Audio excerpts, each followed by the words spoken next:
Assalamu alaikum wa rahmatullahi wa barakatuh to some of you, and peace out to the rest of you. Hit the share button because the message is more important than the messenger. The truth be told, I was a bit concerned when I saw Oshay Duke Jackson's upload about the Kenyan man here in Saudi Arabia that's on death row for the death of a Yemeni man. And without blacking you because of our previous experiences in the Americas, it's very easy for us to believe that people who are not against us are against us, and that if we as Black Americans are treated well somewhere, or Black Britishers, it's only because of the passport, the nationality, whereas otherwise the race would count against us. And the truth be told, um, I've heard this even from people that are very honest and very truthful. They've had the same idea. And over time had to learn and realize that people here, while they seem to be impressed with lands that are far away, which include the UK and the United States and Canada, they don't really accept the notion that you're worth more as a person. Now, generally speaking, on a personal level, people don't want to risk smoke with your embassy if you come from a powerful nation whose embassies might get involved. People here tend to overestimate how much the British or the US embassy will get involved in the personal or professional life of a citizen living in these countries. They tend to overestimate that. But the government doesn't really care. The other thing, too, is that if you took the situation between the Kenyan and the Yemeni and you reversed them, the Yemeni would have been in a similar outcome. I don't know how much it would have helped that he could speak Arabic and the Kenyan could not, if the Kenyan could not speak Arabic, because you get a lawyer or you choose not to. But they want to make sure that you understand the proceedings, and they want to make sure that you can answer the questions. So they were going to get around the language barrier.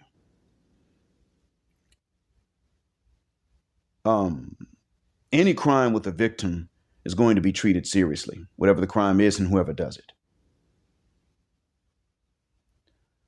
If it comes down to drugs, trafficking them, that's a crime with multiple victims. They don't even ask if the families want to forgive you or not, because it's too many families. That is called spreading corruption in the land.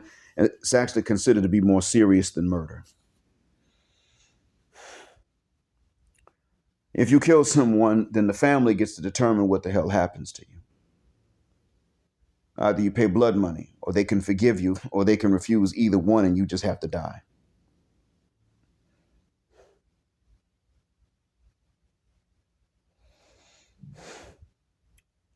That's what's happening in this case. The son who was left behind by the Yemeni man gets to determine what's going to happen. And he decided he wanted this much for the blood money of his father. And if it's paid, the Kenyan man is freed. And if it's not, the Kenyan man is dead. Now, in this part of the world, here and in the neighboring Gulf nations, neither Yemenis nor Kenyans walk around looking for fights. So how they got into a fight, I don't know. I can't even imagine, but it's pretty rare. I'm shocked I didn't hear about this case before, because something like this is not that common.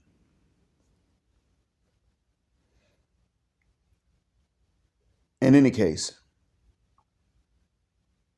the Kenyan man does not have to be on eggshells, or on edge because he's Black. He has to be on eggshells because he's involved in a murder case. First, it was manslaughter.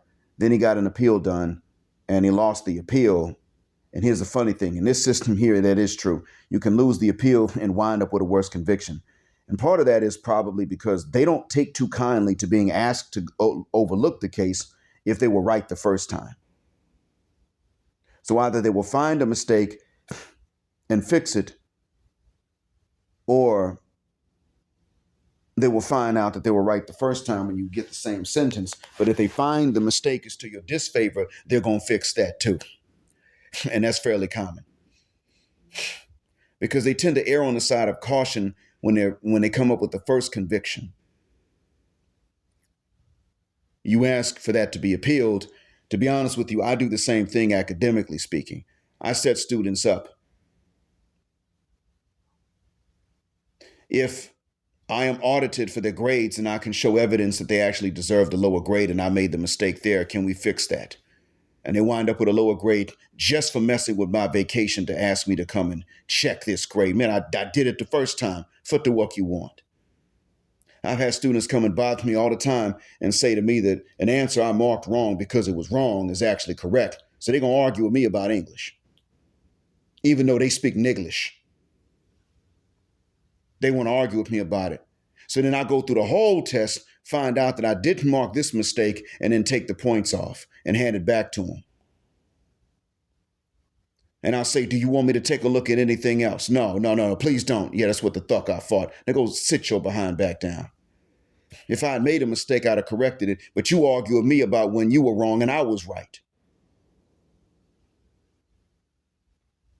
Anybody else want me to look at theirs again?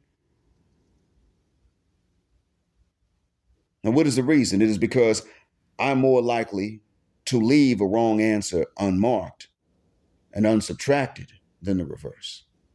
So the courts tend to follow, generally speaking, the same thing. And they can. It's their system. You will need to have your head on a swivel if you come to certain places in the Middle East because of where you are and because of who you're not because you're black.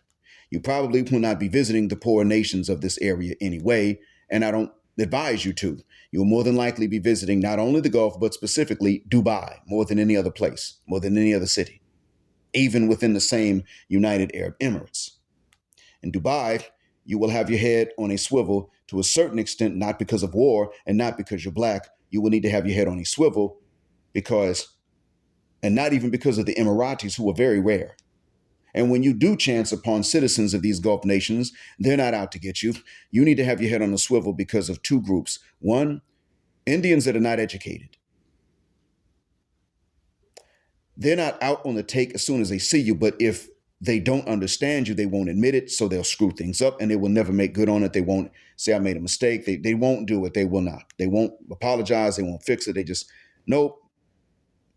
You say chicken spicy, I bring spicy chicken, you pay. You'd be like, I asked you if the chicken was spicy. You said yes. I said, thank you. I'll take the turkey instead. Where's the turkey? You know, say turkey. See, dummy, I did. That's the kind of way you got to deal with them. And that's one of the reasons why people they brutalize them sometimes. It's not because people here are just inherently racist. No, there is something in their culture that causes them to act in such a way that the people here don't like. And they'll get slapped around if they persist in that. The ones that are educated are not a part of the problem. And yes, I'm judging how well educated they are by how well they speak English. They may have attitude problems, but they're not going to mess things up for you and then turn around and just never try to make good on it. That's not how they do. But the ones that are not educated, yeah, they screw anything up, even if they don't mean to, they won't fix it when they realize what they did. And like I said, they'll lie about their English skills to get a job from an employer, and then they don't really have them. So what? You deal with it. That's the mindset. So you got to keep your head on the swivel when it comes to them, just to make sure they understood what you're asking. Then you got to keep your head on the swivel because of Egyptians. And as I've stated, Egyptians can be anti-black. They can be anti-Western. They can be anti-Egyptian. They don't really like anybody. They don't like the citizens. They don't like each other. They don't like white Westerners that aren't Muslim, and they don't like black people. And so, I mean, there's not really anybody they truly like. And the ones of them that are honest, hey, look, they exist, but you got to get to know them. And you'll find that they're ostracized by other Egyptians. A lot of them are not honest. They're out on the take as soon as they see you and you're new and you don't know what's going on. They're socialized to actually feel bad if they don't take advantage of you. Their people make jokes about them, much like Western women will make jokes about and call pick-me's the women that aren't out to deceive you and take from you and that sort of thing. Yeah, that's what it's like with them. Why did you lie? Why did you tell him that the price was this? You could have lied and said it was higher and he would have paid. You're an idiot. You're a fool. You didn't take advantage of him. What's wrong with you? You're stupid. You don't deserve to ever get married. It's stuff like that, man. I know, right? They're the reasons you must keep your head on a swivel. They're the reasons why. Now, I go deeper and more into this. I go into what you have to really watch out for and what the day-to-day struggle is when you live in Saudi Arabia on my Buy Me a Coffee platform. I'm not going to go into that again here, but if you want to know for whom you must keep your head on the swivel, well, I just told you. And I've kind of given you an idea as to what it is. And this is not an everyday thing you come across either. And the everyday things you might face, I've already talked about that on Buy Me a Coffee. And you need to be a subscriber to get it. I'm not making that free. I'm not even making that just for the donors for a long period of time. You got about another 12 hours that'll stay up. I do want what is best for you. And I'm not up here to exonerate Arabs for things they've actually done wrong because I'm lighter skinned or because I'm Muslim. I don't believe that if you take a black African who prays 5 times a day and you take a regular standard run of the mill Saudi that prays 5 times a day, I don't really know much about the other nationalities. But you take a regular run of the mill Saudi who prays 5 times a day, that the average Saudi is going to be as serious a Muslim as the average African that prays the same number of times a day. And you got some Muslims in Africa that are just Muslim in name only. They barely say the prayers. They got Christian girlfriends. It's that they help. Some of them outright leave Islam. Just like you got amongst black Americans that fake the funk and practice niglam. It exists. But when you take ones that do take it seriously, at least the behavior seriously, you will find that the average, again, I'm not going to speak on the other Gulf Arabs, but you will find that the average Saudi will preach more than he will practice the average African, assuming that they both say the 5 daily prayers. The average African will practice more than he preaches. I have witnessed that.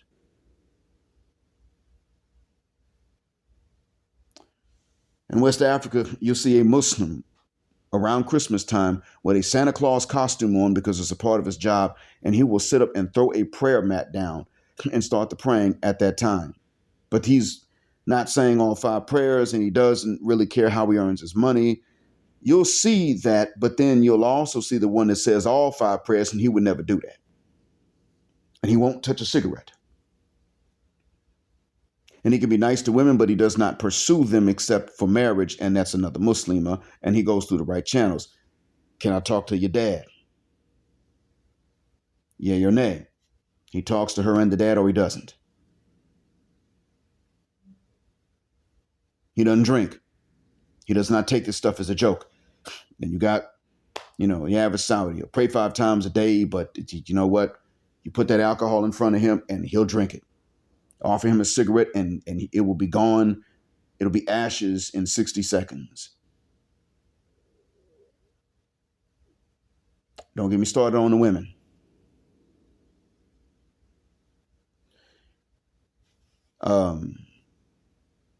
You put an exam in front of him, and that nigga's going to cheat every chance he can. You put safeguards against cheating in the exam, and they will be the first ones to locate and find ways to get around it. They will all of a sudden become computer scientists to get around computer security safeguards for exams, but they'll cheat on a computer science exam. Yeah, it's backwards, man. It's a trip like that. So I'm not exonerating them for anything they actually do wrong, but I don't want anybody blamed for things they didn't do wrong. Anti-blackness is not a systematic thing here. It is individualized, and many people here are not anti-black. They just don't want to marry us. Now, I say here, I'm talking about the Gulf. If you want to find the racist, go to Northern Egypt. They're the ones that wear the blackface in the movies and have anti-black jokes, and they'll call you the N-word casually in both languages, call you abd in Arabic and its equivalent slave in English. They'll do that. And then they're just as mean to other Arabs too. They don't really, like I said, they don't really like anybody. And if you really want to know who they consider to be the worst, it's an honest, nice, fair Egyptian. They consider them to be traitors. Oh, those folks do exist. They really do. You make a friend in Egypt, you'll enjoy your vacation. a true friend in Egypt, you will enjoy your vacation, you will be safe, but you must also understand that they may have to not tell certain people that they have a guest from wherever you're from, because some people amongst them will be like, oh, great, well, let's see if we can get some money. Like, what? Yeah, man, let's get him to take us to a nice restaurant. He's good for it. He got the money. Oh my God. And they don't take accountability either. That's the other thing.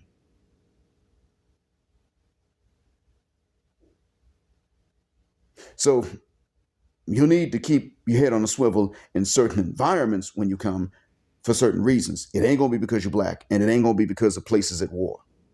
Not the places to which you're going to go. That's not what's going to be. We'll hear about situations like what happened with the Kenyan and the Yemeni. Trust me, Saudis don't think that the Yemeni is better than the Kenyan. They might understand the Yemeni more, but they don't think that he's better than the Kenyan, neither because of his language nor because of his color. Some of them may think that the Yemeni, if he's Muslim, is better than the Kenyan if he's not. But if both of them are Muslim, they won't think one is really better than the other. The system, though, is going to deal with him across the board pretty evenly. And I'm not saying it because anybody's perfect. I'm just saying that it is, in fact, administered by people that don't want the chaos of inequality. They saw what it leads to. They know that nations don't tolerate it that well. They know that the U.S. has had demonstrations, and they don't want something like that here. Now, protests on the street and demonstrations are illegal, but they can happen. So the government's not really going to try to do things that would provoke that, even though these things are illegal. They don't want their jails full up. Because, if the prisons are full of people just because they protested something that actually was wrong, then they're not going to have room for the ones that really need to be in there. They know that.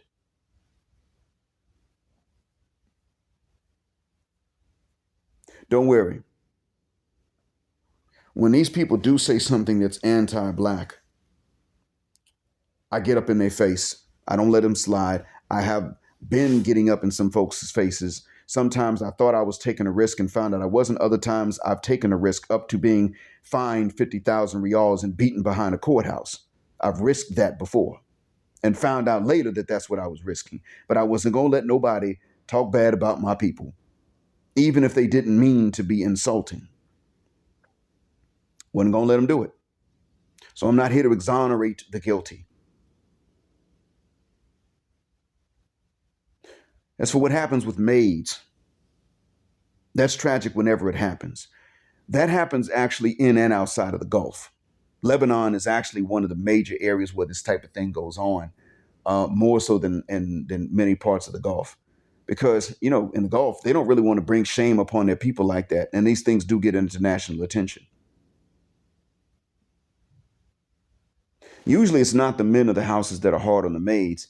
That would be considered disgraceful for them. It's the women. But I also want to tell you about this. When it comes to the maids, it's not right to mistreat them. And most families, like I said, would rather not mistreat them. But the ones who mistreat maids don't really do that because of race either. They do it because they're maids. And maids do not come from countries whose embassies these people fear. That's the other thing. Maids come from Uganda, Ghana, the Philippines, Indonesia, Kenya, and India, and Sri Lanka. The poverty, did I mention the Philippines? The poverty of those nations is what enables some of their abusers, who mostly are the women of the house, to abuse them when that happens. That's what it is. They will abuse, the one that will abuse a Ugandan maid will abuse an Indonesian maid too. And the one that will abuse an Indonesian maid will abuse the Filipino maid. And that one will abuse the Kenyan maid. But again, it is about class, but it ain't about race. I'm not sanctioning or condoning it being about class. I'm just saying that that's not about race, because racial violence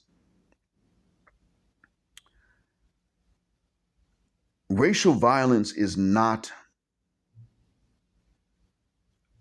a concept they associate with themselves. They see that as an American and British thing, mostly American. When people here are going to abuse, they're going to abuse because they can abuse, because they detect weakness. But again, they don't really associate black folks with just weakness like that.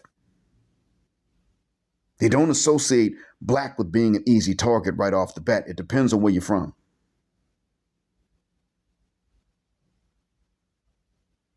They see Nelson Mandela as a man who fought injustice, so they associate South Africa with that. Now, they don't have maids from South Africa, but understand that's their association, so they wouldn't do things to a South African that they might do to a Kenyan,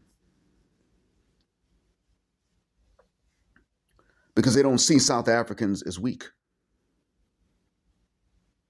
They don't want to find out what it's like to have a spear going through their midsection, even though most South Africans today use different weapons. They don't want to find out. So I don't want you to get the wrong idea. And I'm not telling you that everyone here is just waiting to marry you either. That's the thing that they normally will not do. I just want you to have a clear picture of what it is and what it's not, so that you understand most of you are going to go to Dubai anyway. But when you go into the Gulf, you generally going to be good. You got to be offensive to be bad. And most of the time, they don't find black folk being offensive, because we know we got to behave ourselves in somebody else's house. We know the meaning of their house, their rules, for the most part. Now, when it comes to trying to impress chicks, some of us show our tail, throw money around. But over here, that ain't going to work anyway. So if you're going to do that, you wouldn't do it here. You throwing money in the air, you probably doing it in a place like Sosua or Yetas Park in Medellin, because you see that there are women there you might be able to impress with that sort of thing. If you impress a woman here with that kind of thing, she's going to fuck the shuck up high that you never know.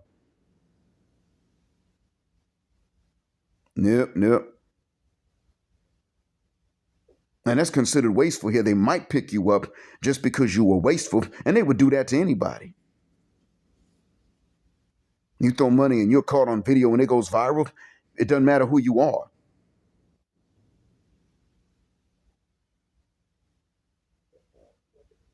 Don't think that nobody white has ever gotten arrested here. So anyway, with that being said, I hope that helps. And thank you for listening. As always, Black Heart, Black Mind, Blackout, Assalamu Alaikum. Black heterosexual, non-select male power because they don't like it. Black patriarchy until extinction of Judgment Day. Thank you for flying with us here again on Jet Black Airways, with Jet Black is also a verb. Keep jetting black with us until the wings and the wheels fall off. Gender, justice forever. And go to my Buy Me a Coffee. The link is in my About page. And get some of this. Black Heart, Black Mind, Blackout. Till next time.